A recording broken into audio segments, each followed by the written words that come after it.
యాజకుని ఎదురు పోయి, యెహోవా మన పితరులకు ఇచ్చినని ప్రమాణం చేసిన దేశంలోకి నేను వచ్చిన సంగతి నేడు నీ దేవుడైన యెహోవా సన్నిధిని ఒప్పుకొనుచున్నానని అతనితో చెప్పవలెను.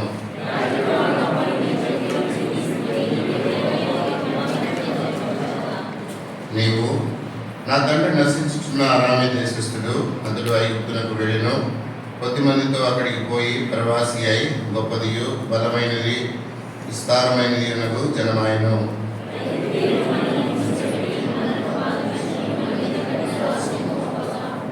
మనము మన పితరుల దేవుడైన యెహోవాకు మొరపెట్టినప్పుడు యెహోవా మన మొరను విని మన బాధను ప్రయాసమును మనకు కలిగిన హింసను చూచెను.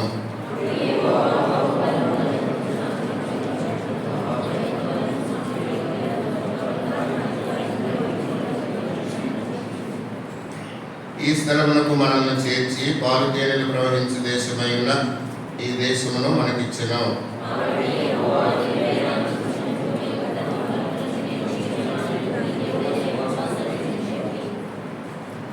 నీ దేవుడైన యెహోవా సన్నిధిని దాన్ని పెట్టి నీ దేవుడైన యెహోవా సన్నిధిని నమస్కారం చేసి నీకును నీ ఇంటి వారికి నీ దేవుడైన యెహోవా దయచేసిన మేలంతటి విషయము నీవును లేవీయులను నీ దేశంలో ఉన్న పరదేశులను సంతోషింపవలెను. సహాయం కొరకై ప్రార్థన చేసుకుంటాం. మా ప్రేమ గల పరలోకమందున మా తండ్రి, మా ప్రభు మా రక్షకుడు యేసుక్రీస్తు ప్రభు వారి యొక్క నామం పేరిట ప్రభు దినాన మీ యొక్క మందిరావరణంలో చేరి దేవాలయంలో ఆత్మతో సత్యముతో ప్రభా ఆరాధించిన కొరకై మమ్మల్ని అందరినీ కూడా మీరు ఇక్కడ చేర్చినందుకు మీ వందనాలు చెల్లించుకుంటున్నాం.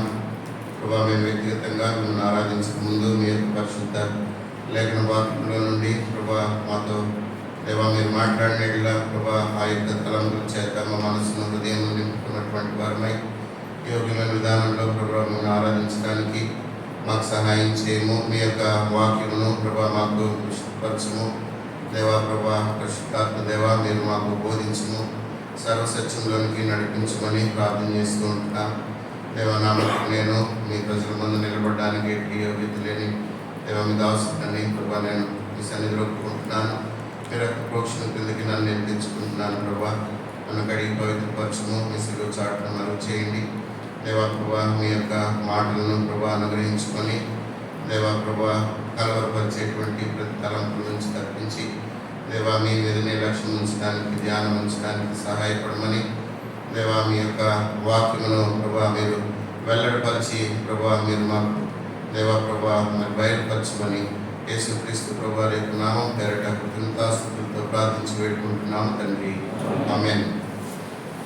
మనం చదువుకున్నటువంటి వాక్య భాగము ద్వితీయోపదేశకాండము 26వ అధ్యాయము 1-11 వచనాల్లో మోషే ఇశ్రాయేలు ప్రజలకు యొర్దాను దాటక మునుపు వారు మోయాబు తీర ప్రాంతంలో మోయాబు మైదాన ప్రాంతంలో ఉన్నప్పుడు ఇశ్రాయేలు ప్రజల వారికి రెండవ మారు మోషే ఉపదేశము చేశాడు.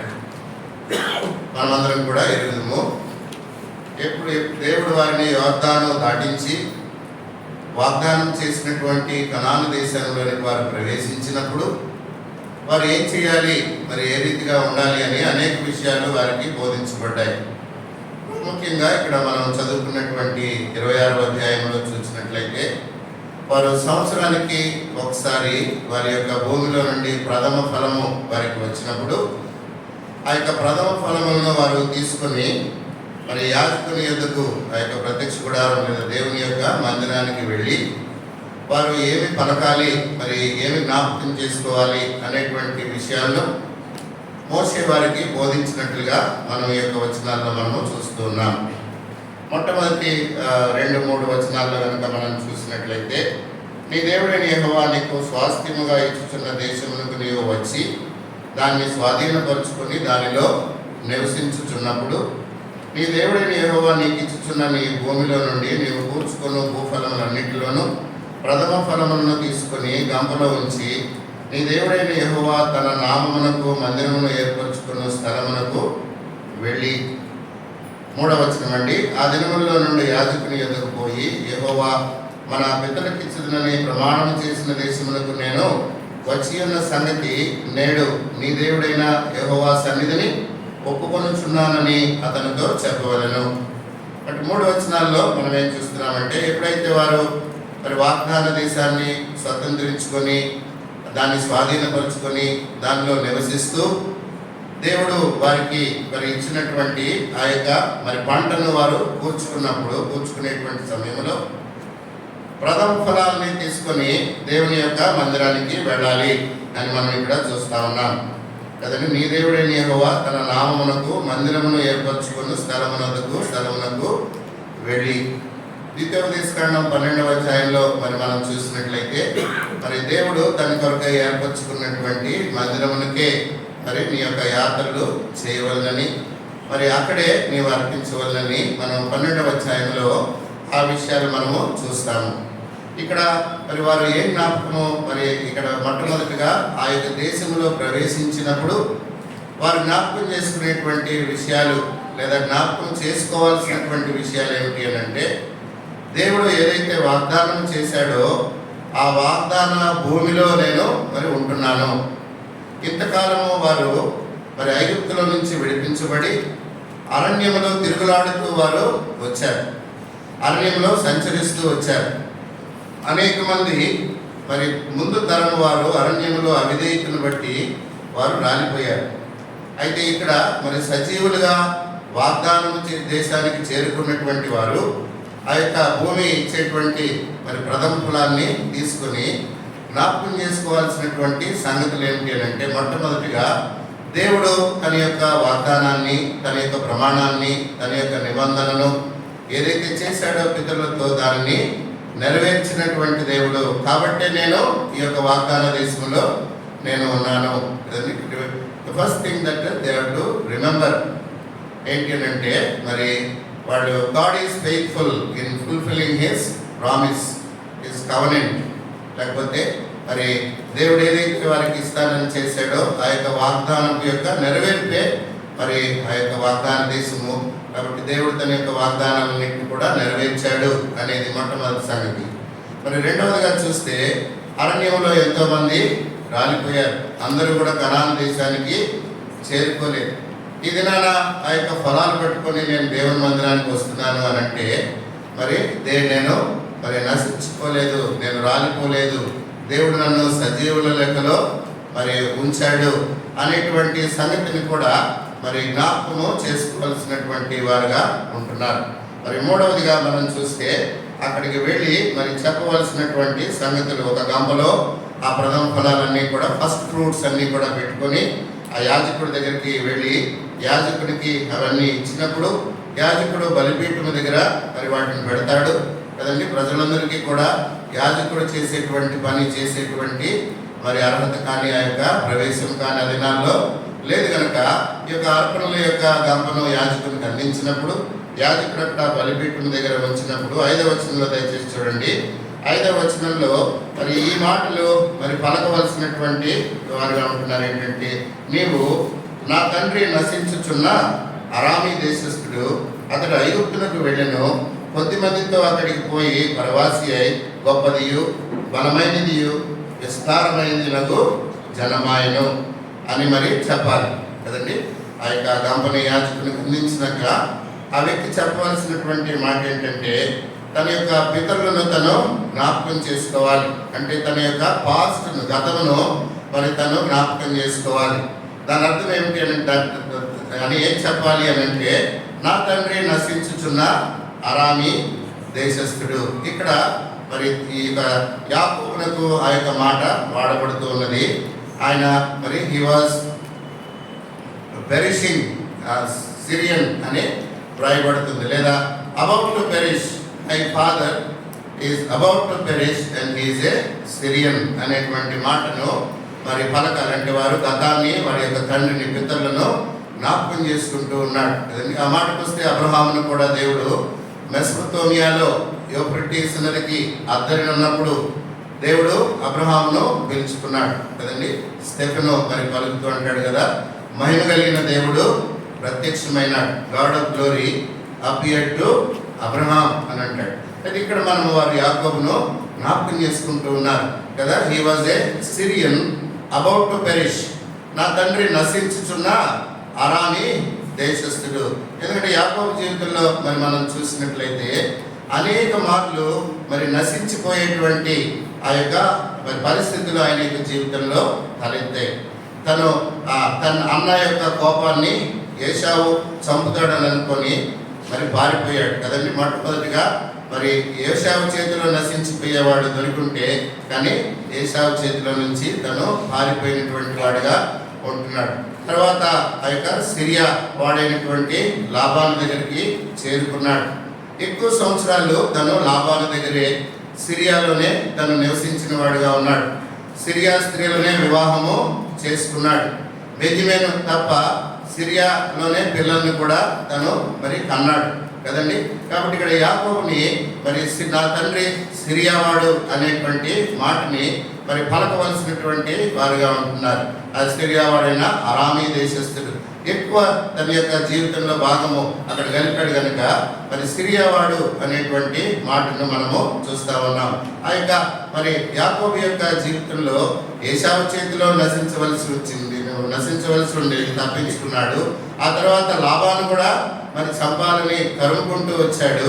అయితే మరి దేవుడు లాబాను గద్దించిన వాడుగా ఉన్నాడు. ఆ తర్వాత మరి అక్కడ హామోరు మరి తను కూడా ఆ యొక్క మరి షిమియోను లేవి ఆ పట్టణస్తులందరినీ కూడా వాళ్ళ చెల్లి దీనా నిమిత్తం హత్య చేసినప్పుడు అక్కడ కూడా యాకోబు అనుకున్నాడు కదా, ఈ ఊరి వారందరూ కూడా నా మీద పడి నన్ను చంపేస్తారు, నేను నా సంతతి నిర్మూలమైపోతుంది అని అంటాడు యాకోబు కదండి. అయితే మరి అక్కడ వారి చేతిలో చనిపోతానేమో అని యాకోబు అని అనుకున్నాడు. ఆ రీతిగా మరి యాకోబు అనేకమైనటువంటి పరిస్థితుల్లో మరి నశించేటువంటి అబౌట్ టు పెరిష్ అనమాట, ఇంకా నశించేటువంటి ఆ యొక్క పరిస్థితుల్లో ఉన్నప్పుడు దేవుడు యాకోబును కాపాడాడు కదండి. అందుకే చనిపోకముందు 48వ అధ్యాయము ఆదికాండంలో ఏమంటాడు, నన్ను 16వ వచనంలో నన్ను సమస్తమైన కీడులలో నుంచి తప్పించిన యెహోవా దూత అని అంటాడు కదా.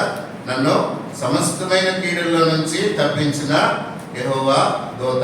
ఆ దినాన కనుక మరి యాకోబు కుమారులు కనుక నశించిపోయి ఉంటే ఈ దినాన వాగ్దాన దేశంలో వారు నిలబడి ఉండేవారు కాదు. వాగ్దాన దేశంలో ఆ యొక్క యాజకుని యొద్దకు వెళ్ళి ప్రథమ ఫలాలు అర్పించేటువంటి స్థితి వారికి ఉండేది కాదు. కాబట్టి మరి God is asking them to recollect or remember the past mercies that God had shown to his forefathers. లేకపోతే యాకోబుకి అతని సంతతికి దేవుడు చూపించినటువంటి దయా కనికరము మరి నశింపకుండా కాపాడినటువంటి సంగతిని జ్ఞాపకము చేసుకోమని దేవుడు చెప్తున్నాడు. కాబట్టి మొట్టమొదటిగా మనం చూస్తున్నాము వాగ్దాన భూమిలో నిలబడటం. వాగ్దాన భూమిలో ఉన్నటువంటి అర్థం ఏంటంటే దేవుని యొక్క వాగ్దానముల యొక్క నెరవేర్పు. God had fulfilled his promises, his covenant. కాబట్టి వాగ్దాన దేశానికి మేము చేరుకున్నాము. రెండవదిగా అరణ్యంలో అనేక మంది నశించిపోయారు. అయితే దేవుడు నన్ను సజీవుల లెక్కలో నుంచి వాగ్దాన దేశానికి నన్ను చేర్చాడు. రెండవది, ఇప్పుడు దేవుడు ఇచ్చినటువంటి వాటిలో మరి ఫస్ట్ ఫ్రూట్ ప్రథమ ఫలాలను తీసుకొని దేవుని యొద్దకు వెళ్ళి ఆ యొక్క మందిరానికి వెళ్ళి దేవుడు ఏర్పరచుకున్నటువంటి స్థలం మందిరానికి వెళ్ళి యాజకునికి అందించి పలకవలసినటువంటి మాట ఏంటి అని అంటే, my father was a Syrian, he was about to perish. ఆయన ఈ వెంట్ డౌన్ టు ఈజిప్ట్, ఐగుప్తులకు మరి వెళ్ళాడు. కొద్దిమందితో వెళ్ళాడు, అక్కడ మరి బహుజనమైపోయాడు. అయితే ఆ యొక్క ఐగుప్తులో మరి పరిస్థితిని జ్ఞాపకం చేసుకుంటే మరి 6వ వచనంలో మనం చూస్తున్నాము, ఐగుప్తీయులు మనల్ని హింసపెట్టి మనల్ని బాధపరిచి మన మీద కఠిన దాస్యము మోపగా కదండి. God is asking them to remember. ఏ స్థితిలో నుంచి దేవుడు వాగ్దాన దేశానికి తీసుకొచ్చాడో జ్ఞాపకం చేసుకోమని చెప్తున్నాడు అనమాట. ఏటేటా వారు జ్ఞాపకం చేసుకోవాలి. ఐగుప్తు దేశంలో మేము ఉన్నప్పుడు we were oppressed, we were afflicted కదండి. they have laid a heavy burden on us అని మరి వారు చెప్తా ఉన్నారనమాట. మమ్మల్ని బాధ పెట్టారు, తర్వాత మమ్మల్ని హింస పెట్టారు, మా మీద కఠిన దాస్యము మోపినప్పుడు మేము దేవుడైనటువంటి యెహోవాకు మొరపెట్టినప్పుడు 7వ వచనం, దేవుడైన యెహోవాకు మొరపెట్టినప్పుడు యెహోవా మన మొరను విని మన బాధను, ప్రయాసమును, మనకు కలిగిన హింసను చూచెను. ఇశ్రాయేలీయుల యొక్క జీవితంలో దేవుడు వారి ఎడల అనేకమైన అద్భుతాలు, అనేక ఆశ్చర్య కార్యాలు చేసినప్పటికీ, అనేక మంది శత్రువుల చేతిలో నుంచి వారిని విడిపించినప్పటికీ కూడా మరి అన్ని కార్యముల కంటే ఎక్కువగా వారు జ్ఞాపకం చేసుకోవాలి అని కోరబడేది ఏంటిదంటే ఐగుప్తులో నుంచి వారి యొక్క విడుదల. దేవుడు ఎర్ర సముద్రమును పాయలుగా చేసి నడిపించినటువంటి స్థితిని వారు ఎప్పుడూ జ్ఞాపకం చేసుకోవాలని దేవుడు వారిని కోరాడు. అందుకే కీర్తనలో కూడా మనము చూస్తాం. 107వ కీర్తనలో కానీ 136వ కీర్తనలో కానీ కదా, దేవుడు వారి ఎడల ఎర్ర సముద్రం దగ్గర చేసినటువంటి కార్యములు, ఐగుప్తీయులు ఏ విధంగా వారిని బాధ పెట్టారో, మేము నీళ్ళలోనూ నిప్పుల్లోనూ పడితిమి, ఆయన్ను దేవుడు మమ్మల్ని సమృద్ధి అయినటువంటి స్థలంలోనికి తీసుకొని వచ్చాడని కదండి. కాబట్టి దేవుడు వారిని మరి ప్రాముఖ్యంగా మర్చిపోకూడదు అని జ్ఞాపకం చేసేది, లేదా మరి హైయెస్ట్ ఇంపార్టెన్స్ ఆఫ్ మరి గాడ్స్ మిరకల్స్, లేకపోతే మరి ఆ యొక్క వండర్ వర్కింగ్స్ లో ఏంటంటే దేవుడు వారిని ఐగుప్తులో నుంచి వెలుపలకు తీసుకొచ్చినటువంటి స్థితిని, దేవుడు వారి ఎడల మరి వారి కళ్ళ మీదట ఎర్ర సముద్రంలో పాయలుగా చేసినటువంటి ఆ యొక్క స్థితిని వారు ఎప్పుడు కూడా మర్చిపోకూడదని ఇక్కడ దేవుడు మోసే మరలా వీటిని మీరు అక్కడ జ్ఞాపకం చేసుకోవాలని పలుకుతా ఉన్నాడు. మొట్టమొదటిగా మరి వి వర్ అబౌట్ టు పెరిష్, మా తండ్రి నశించిపోయేటువంటి వాడు ఐగుప్తునకు వెళ్ళిపోయాడు, నశించకుండా దేవుడు కాపాడాడు. మా తండ్రిని యాకోబుని కాపాడాడు కాబట్టి ఈ దినాన మేము ఆయన సంతతిగా మరి సజీవులుగా ఉంటున్నాము.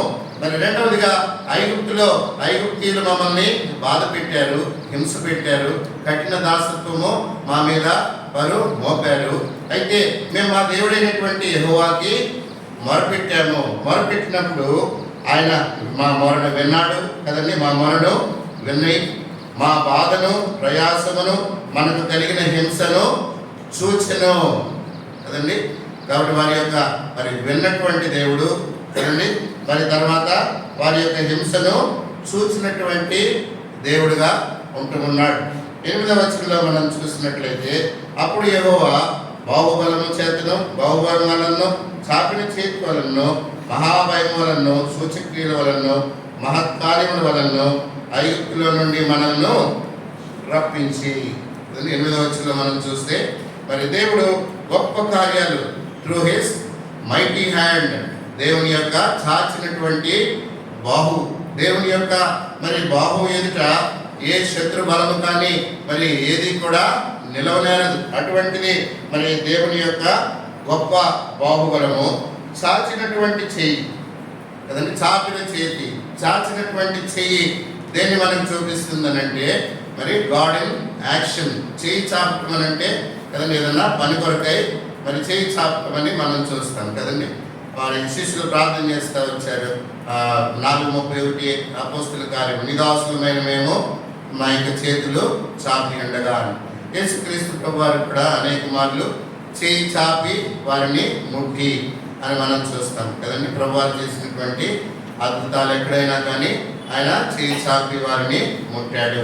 తర్వాత పేతురు మునిగిపోతా ఉంటే కూడా యేసు చేయి చాపి ఆయన యొక్క చేయిని పట్టుకొని పైకి లేపాడు. కాబట్టి దేవుని యొక్క చాచినటువంటి హస్తము మరి మనల్ని లేవనెత్తడానికి, లేకపోతే మనల్ని స్వస్థపరచడానికి, మన ఎడల మరి ఆయన యొక్క కార్యాన్ని చేయటానికి దేవుడు ఆయన చాపినటువంటి మరి చేతిని మన వైపు ఆయన చూపినట్టు. అందుకనే మిమ్మల్ని విడిపించలేనంతగా చెయ్యి కొరసాయన అని అంటాడు యెషయా గ్రంథంలో కదండి.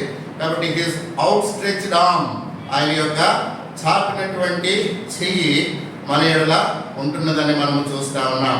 ఆ రీతిగానే ప్రభు శిలువలో కూడా మన కొరకై ఆయన యొక్క చేతులు చాచి ఆయన రక్తమంతా కూడా కాల్చి ఆయన మరణించాడు. మనల్ని చేర్చుకోవటానికి, మన యొక్క చేతిని మరి పట్టుకోవటానికి ఆయన యొక్క చాచినటువంటి చెయ్యి.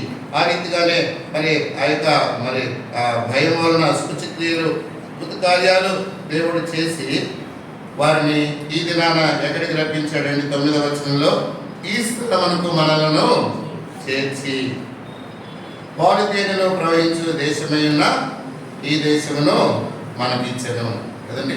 కాబట్టి నా తండ్రి నశించిపోతా ఉన్నటువంటి అరామీయుడిగా ఉన్నప్పుడు మేము ఐగుప్తులోనికి ఆయన దిగిపోయాడు. ఐగుప్తులో మరి కొద్దిమందిగా వెళ్ళి ఎక్కువ మందిగా అయ్యాడు. అక్కడ వారు మమ్మల్ని హింస పెడుతూ వచ్చారు. మేము దేవుని మొరపెట్టాము. దేవుడు విన్నాడు, చూచాడు, దిగి వచ్చాడు. ఆయన యొక్క మరి ఆ బలమైనటువంటి మైటీ హ్యాండ్ కదండి, ఆయన యొక్క బాహుబలము చేత ఆయన చాపినటువంటి చేయితోని మమ్మల్ని విడిపించి ఈ దినాన ఈ పాలు తేనెలు ప్రవహించేటువంటి దేశంలోనికి మమ్మల్ని చేర్చాడు. ఇది మరి వారు పలకవలసినటువంటి, మరి వారు చెప్పవలసినటువంటి మాటగా మనము చూస్తూ ఉన్నాం. మోసే ఈ మాటలు వారికి చెప్తున్నప్పుడు మరి మనకి జ్ఞాపకం చేయబడుతున్నటువంటి విషయం ఏంటంటే, ఎందుకు వారు మరలా ప్రతి సంవత్సరం కూడా ప్రథమ ఫలాలు వచ్చినప్పుడల్లా కూడా దేవుని యొక్క సన్నిధికి వెళ్ళి ఈ మాటలు వారు పలకాలి అని అంటే, మరి దేవుని యొక్క కార్యములను జ్ఞాపకము చేసుకోవడానికి, దేవుని యొక్క నమ్మకత్వమును జ్ఞాపకము చేసుకోవడానికి, దేవుని యొక్క గొప్ప కార్యములను జ్ఞాపకము చేసుకోవడానికి మన యొక్క జీవితాల్లో కూడా ఆ దినాన మరి నశించిపోయేటువంటి యాకోబు లేదా మరి సిరియావాడైనటువంటి యాకోబు అని మనం అనుకుంటున్నప్పుడు మన జీవితాల్లో కూడా మనము కూడా ఈ యొక్క దేశంలో మరి విగ్రహారాధనతో ఉన్నటువంటి దేశంలో నశించిపోయేటువంటి వారముగా మనము ఉంటుంది కదండి. మనము మరి దేవుని యొక్క ప్రజలము కాదు కదండి. ఆ యొక్క సిరియా వారి వలె మరి ఈ యొక్క దేశంలో మనం కూడా అన్యులుగా ఉన్నప్పుడు దేవుని యొక్క మరి సువార్త ప్రకాశం కదండి, ఈ యొక్క చీకటి మరి దేశం మీద అన్య విగ్రహారాధనతో కూడినటువంటి ఈ యొక్క దేశంలోనికి మరి దేవుని యొక్క సువార్త ప్రకటించబడినప్పుడు మనం కూడా మరి విడిపించబడ్డాం. వారు ఆ దినాన ఐగుప్తులో నుంచి విడిపించబడితే మనము ఈ దినాన మరి లోకము నుండి, సాతాను నుండి, మరణ భయము నుండి, పాపము నుండి మనము విడిపించబడ్డాం. ఆ దినాన దేవుడు వారికి వాగ్దానం చేసినటువంటి కనాన్ అనేటువంటి స్వాస్థ్యంలోనికి దేవుడు వారిని నడిపించాడు. ఆ భూభాగంలో వారు నిలవబడి మరి దేవుని జ్ఞాపకం చేసుకుంటే ఈ దినాన మనల్ని యేసుక్రీస్తు ప్రభు అనే స్వాస్థ్యంలోనికి ఆయన మనల్ని నడిపించాడు కదండి. మరి he has given us inheritance in Christ Jesus. యేసుక్రీస్తు ప్రభు వారిలో మనకి స్వాస్థ్యమును ఏర్పాటు చేశాడు. ఆ యొక్క మరి ఆయన స్వాస్థ్యముగా కలిగి ఉండి మనం ఈ దినాన నిలబడి మనము జ్ఞాపకము చేసుకుంటాము. వారి వలె మొట్టమొదటిగా ఒకప్పుడు నేను కూడా మరి I was about to perish, నేను కూడా మరి నాశనానికి మరి ఆ యొక్క అంచున చెరువులో జారుటకు నా పాదములు కొంచెమే తప్పెను కదండి. మరి ఆ యొక్క స్థితిలో మనం ఉంటుంది. అయితే దేవుడు మనల్ని నశింపకుండా జ్ఞాపకము చేసుకున్నాడు కదండి. యెహోవానైన నేను మార్పు లేని వాడను కనుక యాకోబు సంతతి లయము కాలేదు కదండి. కాబట్టి మరి మన యొక్క జీవితంలో కూడా మరి దేవుని యొక్క నమ్మకత్వాన్ని లేదా దేవుని యొక్క మరి దయా కనికరాన్ని ఈ దినాన దేవుని యొక్క సన్నిధిలో నిలవబడి మనం జ్ఞాపకం చేసుకోవాల్సినటువంటి వారంగా ఉండాలని దేవుడు పిలుస్తూ ఉన్నాడు. మొట్టమొదటి సంగతి, దేవుడు వారు వాగ్దాన దేశము చేరుకున్నాక ఈ దినాన్ని కూడా మనం యేసుక్రీస్తు ప్రభువులో ఆయన మనకి ఇచ్చినటువంటి స్వాస్థ్యంలో మనం నిలవబడి ఉంటున్నాం. జ్ఞాపకం చేసుకోవాల్సినటువంటి విషయం ఏంటంటే, రాలిపోలేదు. ఎంతోమంది మరి మన ముందు మరి చనిపోయినటువంటి వారుగా ఉంటా ఉన్నారు.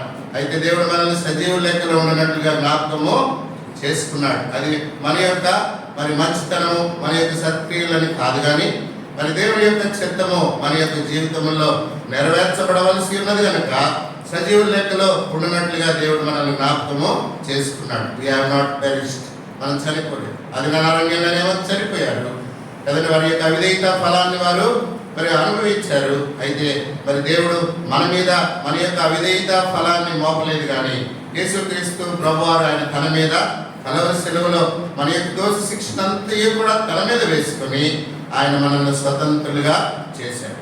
ఒకప్పుడు వారు దాసత్వంలో ఉన్నారు. వారిని దేవుడు మరి ఆ యొక్క ఎర్ర సముద్రంలో దాటించి స్వతంత్రులుగా దేవుడు వారిని చేశాడు. మనల్ని కూడా క్రీస్తులో స్వతంత్రులుగా చేశాడు.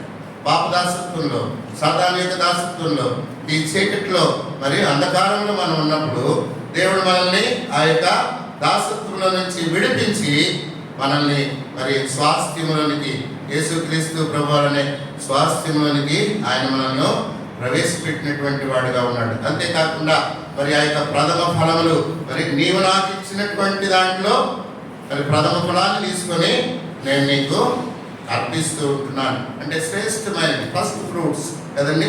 మరి మొట్టమొదటి భాగమును మరి దేవునికి అర్పించుట అనే దాని గురించి మనము చూస్తూ ఉన్నాం. మరి మనమేమి దేవునికి అర్పించడానికి వచ్చాము.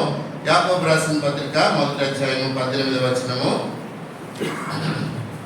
The Epistle of James chapter 1 verse 18, 18వ వచనము. యాకోబు రాసిన పత్రిక 1వ అధ్యాయం 18వ వచనం అందరం కలిసి చదువుకుందామండి. ఆయన తాను సృష్టించిన వాటిలో మనము ప్రథమ ఫలముగా ఉన్నట్లు సత్యవాక్యము వలన మనల్ని తన సంకల్పం ప్రకారము కనెను కదండి. ఇక్కడ మరి వారేమో భూపంటలో నుండి ప్రథమ ఫలము తీసుకుని వస్తే, ఇక్కడ మరి ప్రథమ ఫలముగా మనమేం అర్పిస్తాము? ఎవరు ప్రథమ ఫలం అని యాకోబు రాస్తున్నాడు? మనమే ఆ యొక్క ప్రథమ ఫలం. We are the first fruits. కాబట్టి మరి మనల్ని మనమే దేవునికి అర్పించుకోవాలి. ఆరాధన అంటే కదా, ఆరాధన అంటే రోమా 12:1 కదండి. సజీవ యాగముగా మనల్ని మనం ఆయనకి అప్పగించుకోవటం, అర్పించుకోవటమే ఆరాధన కదండి. కాబట్టి ప్రథమ ఫలాలు అక్కడ అర్పించబడుతూ వచ్చాయి ద్వితీయోపదేశకాండంలో. ఇది నాన్న ఎవరు ప్రథమ ఫలము? Who is the first fruit కదా, మనమే కదా ప్రథమ ఫలంగా దేవుడు మనల్ని చేశాడు. కాబట్టి మనల్ని మనమే ఆయనకి మనం అర్పించుకోవటమే, అప్పగించుకోవటమే, ప్రతిష్ఠించుకోవటమే అదే ఆరాధనగా మరి ఉంటూ ఉన్నది. మరి లేదా మరొక మాటలో చెప్పాలంటే మనకి కలిగిన దాంట్లో శ్రేష్టమైనది ఆయనకి అర్పించుట కదా, మన జీవితాలను ఆయనకి అర్పించుట ఆరాధన కదా. అంతేకాకుండా మన యొక్క సమయమైనా, మరి మన యొక్క శక్తి అయినా, మరి దేవుడు మనకి ఇచ్చినటువంటి సామర్థ్యమైన మరి ఏదైనా కానీ ద బెస్ట్ కదండి, ఉత్తమమైనది కదా దేవునికి అర్పించటమే ఆరాధన. మొట్టమొదటిగా ప్రథమ ఫలాలు ఎవరంటే మనమే ప్రథమ ఫలాలు. మనల్ని మనమే దేవునికి అర్పించుకొని, అప్పగించుకొని, ప్రతిష్ఠించుకొని ఆయన ఆరాధించవలసినటువంటి వారంగా మనము ఉంటూ ఉన్నాము. మరి దాంతో పాటుగా దేవుడు మనకి ఇచ్చినటువంటి వాటిలో మనకి ఇచ్చినటువంటి మరి టైం కానీ, టాలెంట్ కానీ, ట్రెజర్ కానీ, మరి ఏదైనా సరే మరి దాంట్లో we must offer the best to him and worship. ఆయనకు ఉత్తమమైనది, మరి అనుకూలమైనది, తర్వాత సజీవయాగముగా మరి మనల్ని మనం అర్పించుకుంటూ మనకు కలిగిన దాంట్లో కూడా మరి ఉత్తమమైనది దేవునికి ఇచ్చి మనము ఆరాధించవలసినటువంటి వారంగా మనం ఉంటా ఉన్నాం కదండి. చూడండి, మోసే వారికి ఏం చెప్పాడు? ప్రథమ ఫలాలు అర్పించాలి కదండి. సాధారణంగా మరి మనం పొలాల్లో మనం చూస్తే గ్లీన్ అంటాం కదా, అంటే పరిగె ఏరుకోవడం అంటాం. పరిగె ఎవరి కోసం అది కదా? పరిగె అంటే ఏంటండి? విడవబడినది కదా, పొలంలో విడిచిపెట్టబడింది. అది ఎవరి కొరకు దేవుడు చెప్పాడు కదా, లేనటువంటి వారి కొరకై విడిచిపెట్టాడు కదా. ఆరాధన అంటే శ్రేష్టమైన అన్ని మన కొరకు ఉంచుకొని కదా, ఏదో విడవబడినవి గ్లీనింగ్స్ కదా, లేకపోతే పరిగెని దేవునికి అర్పించడము కాదు కదా, అది దేవునికి అంగీకారమైన ఆరాధన కాదు. అందుకనే మరి మోసే ద్వారా స్పష్టంగా దేవుడు చెప్తున్నాడు, పంటంతా వచ్చిన తర్వాత కాదు, చివరి పంట కాదు కదండి, చివరిగా పోసే పంట కాదు. ద ఫస్ట్ ఫ్రూట్స్ అంటే ద బెస్ట్ క్రాప్ అన్నమాట. ప్రథమ ఫలంలో దేవునికి అర్పించాలి. కానీ పరిగని పొలంలో విడిచిపెట్టబడింది మనము దేవునికి అర్పించడము కాదు కదండి. మన యొక్క జీవితాల ద్వారా మరి దేవుడు కోరేది ఏంటి అని అంటే మనం ప్రథమ ఫలముగా మనం దేవునికి అప్పగించుకోవటమే, అర్పించుకోవటమే కదండి. యెషయా ప్రవక్తకు మరి దేవుడు తన యొక్క ప్రభావ స్వరూప దర్శనాన్ని ఇచ్చాడు. యెషయా గ్రంథం 6వ అధ్యాయం. అదంతా చూసిన తర్వాత చివరి మాటలుగా మనం చూస్తే what was the response of prophet Isaiah? ఏమంటాడండి? నేనున్నాను, నన్ను పంపము కదండి. హియర్ యామ్ ఐ లార్డ్ అన్నాడు కదండి. కాబట్టి తను తాను దేవునికి అర్పించుకోవటమే, అప్పగించుకోవటమే, ప్రతిష్ఠించుకోవటమే ఆరాధన అని మనము చూస్తూ ఉన్నాం కదండి. అయితే మనం మరి అనేక సార్లు ఏదైనా మరి విడిచిపెట్టిన దాంతో, మరి విడవబడిన దాంతో, మరి పరిగలాంటి దాంతో దేవుణ్ణి ఆరాధిస్తున్నామేమో కదండి. అటువంటి ఆరాధన మరి దేవునికి అంగీకారమైనది కాదు. దేవుడు మోసే ద్వారా ఇశ్రాయేలు ప్రజలకి స్పష్టంగా తెలియజేస్తూ ఉన్నాడు కదండి. మీరు ఆ దేశానికి వెళతారు, అక్కడ శ్రేష్టమైన అన్నీ కూడా అనుభవిస్తారు కదా, మీ దేవుణ్ణి మీరు మరచెదరేమో అని అంటారు కదండి. ముందు అధ్యాయంలో మనం చూస్తే కదా, మీరు కృపారాత్రిని తృప్తి పొందినప్పుడు మీ దేవుడైన యెహోవాని మీరు మరచెదరేమో అంటాడు. రెండవదిగా మా సామర్థ్యం వలననే ఇదంతా కూడా కలిగిందేమో అని మీరు అనుకుంటారు అని మరొకసారి ఉపదేశం చేస్తా ఉన్నాడు వారికి. ఏంటంటే ఆ దేశానికి వెళ్ళినప్పుడు మీకు పంట వస్తుంది, పంట వచ్చినప్పుడు ఎవరిని జ్ఞాపకం చేసుకోవాలి? నీవే నాకు ఇచ్చినటువంటి భూమి, నీవే నాకు ఇచ్చినటువంటి ఫలము కదండి. మరి అని జ్ఞాపకం చేసుకుంటూ ఒకసారి గతాన్ని కూడా, చాలాసార్లు మనం అభివృద్ధిలోనికి వచ్చిన తర్వాత కదా దేవుడు చేసినటువంటి గతాన్ని మర్చిపోయేటువంటి సాధ్యత ఉంది కదండి. ఇశ్రాయేలు ప్రజలను దేవుడు ఎప్పుడు జ్ఞాపకం చేసుకోవడానికి రాయబడింది? వారిని మనం దీన దశలో ఉన్నప్పుడు ఆయన మనల్ని జ్ఞాపకము చేసుకునేను కదండి. మరి భక్సింగ్ గారు కూడా ఇప్పుడు ప్రార్థనలో చేస్తారంట, he remembered us in our లో ఎస్టేట్ కదా. మనం కూడా దీన దశలో ఉన్నప్పుడు దేవుడు జ్ఞాపకము చేసుకుంటాం, అది మర్చిపోకూడదు. ఇశ్రాయేలు ప్రజలకు అదే కదా మర్చిపోవద్దని చెప్పింది. ఐగుప్తు దేశంలో కఠినమైనటువంటి దాసత్వంలో, బానిసత్వంలో, హింసలో ఉన్నాము. ఆ దశలో ఎవరు జ్ఞాపకం చేసుకున్నారు? దేవుడు జ్ఞాపకము చేసుకున్నారు. అక్కడి నుంచి ఆయన యొక్క బాహుబలం చేత, చాచినటువంటి చెయ్యి చేత ఆయన విడుదల చేసి వాగ్దాన దేశంలోనికి ఈరోజు మమ్మల్ని తీసుకుని వచ్చాడు కదండి. మన ఏడులు కూడా ఆయన చేతులు చాచి, ఆయన రక్తమంతా కాచి, ఇది నేను యేసుక్రీస్తు ప్రభుని స్వాస్థ్యంలోని పరలోకమేమన్నా స్వాస్థ్యం నూతన నిలుచుకోలేదు కదండి. దానికి పాత్రులుగా స్వాస్థ్యంగా దేవుడు మనకు అనుగ్రహించి దేవుడు మనల్ని కూడా జ్ఞాపకం చేసుకోవాలని కోరుతున్నాడు. అది నశించిపోయేటువంటి వారం మేము ఇది నన్ను వాగ్దాన దేశంలో నిలబడి ఉన్నాం. మనం కూడా నాశనానికిలోనే ఉంటుంది, ఇది నాన్న నిలిచి ఉన్నాం, క్రీస్తులో నిలిచి ఉన్నాం, దేవుని సంఘంలో నిలిచి ఉన్నాం, ఆయన బిడ్డలుగా నిలిచి ఉన్నాం, ఆయన జ్ఞాపకం చేసుకుంటున్నాం, ఆయన చేసిన కార్యాలను జ్ఞాపకం చేసుకుంటున్నాం. మనం నశింపకుండా కాపాడు. ఇందాక పాట పాడాం కదండి కదా, ఒక క్షణ సమయంలో నశించిపోయేటువంటి జీవితం.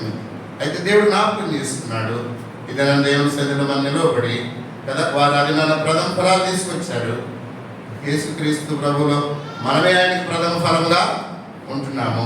Let us offer ourselves as a first fruit or living sacrifice unto him and worship the Lord. దేవుని మరి మనం ప్రథమ ఫలంగా మనల్ని మనం అర్పించుకుంటూ అప్పగించుకుంటూ దేవుడు మన ఏడలో చేసినటువంటి అద్భుత కార్యాలను, ఆశ్చర్య కార్యాలను తలపోసుకుంటూ దేవుడు చేసినటువంటి మేలులు, ఉపకారాలు, విడుదల ఏవి కూడా మర్చిపోకుండా మన యొక్క జీవితాల్లో మరి వారు సంవత్సరానికి ఒకసారి, కొన్ని సంవత్సరానికి 2 మార్లు వారు చేయవలసినటువంటి వారుగా ఉంటున్నారు.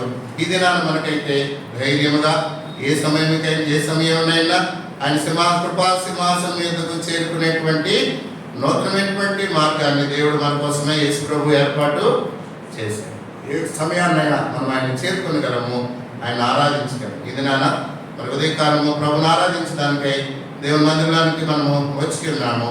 మనం జ్ఞాపకం చేసుకుందాం God's fulfilment of his promises కదండి. మన ఏడల దేవుడు వాగ్దానాలను నెరవేర్చాడు. రెండవది, అరణ్యంలో నశింపకుండా మనల్ని కాపాడాడు కదండి. మూడవది, మరి నీవే నాకు ఇచ్చినటువంటి వాటిలో మనకి ఇచ్చిందంతా కూడా మరి ఆయనదే కదండి. మనం కూడా ఆయన వారమే కదండి, మనం కూడా ఆయన వారమే.